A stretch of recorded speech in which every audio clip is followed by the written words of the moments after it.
y a 2 rapports qui sont sortis. Celui de la Régie de l'énergie qui encourageait la poursuite des travaux. Par contre, le BAP est arrivé avec son rapport. Il répond pas mal aux citoyens.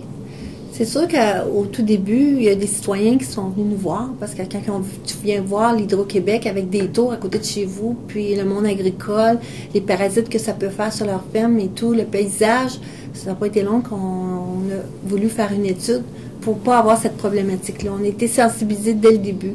Alors, il y a le comité citoyen haute tension qui est venu rencontrer la MRC, qui nous a envoyé beaucoup de courriels, qui ont demandé notre appui. Et à ce moment-là, il y avait des experts, anciennement d'Hydro-Québec, puis ils ont mené une étude, laquelle on a commandité à 2 reprises, pour pouvoir avoir un résultat, puis faire une étude, dire, Montcalm, qu'est-ce qui va se passer dans le futur avec ces lignes-là, puis où ça va. Est-ce qu'on a besoin vraiment d'avoir de nouvelles tours? Est-ce qu'on a besoin d'avoir d'Hydro-Québec viennent sur notre territoire pour desservir Montréal?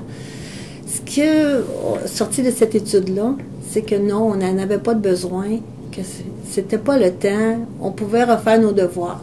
La régie, par contre, a donné son aval à l'Hydro-Québec, ce qu'on a vu dans les journaux.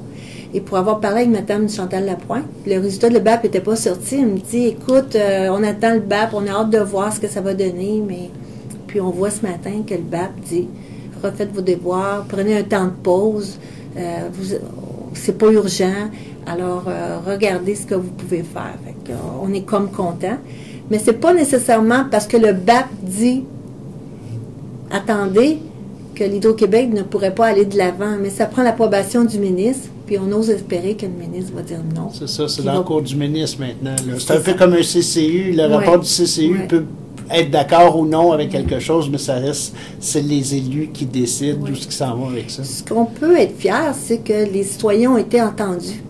Tu sais, un dossier dans ce sens de dire, écoutez, on n'a pas besoin de ça sur notre territoire.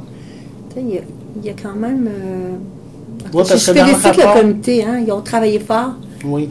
Très fort. Oui, puis dans le rapport, il mentionne à plusieurs reprises là, que la mobilisation citoyenne, les civils n'étaient pas d'accord avec ça. Il faudrait revoir là, des alternatives qui pourraient satisfaire plus de monde. Alors, comme il n'y a pas d'urgence, ils disent, ben, faites vos devoirs, puis prenez le temps. Puis...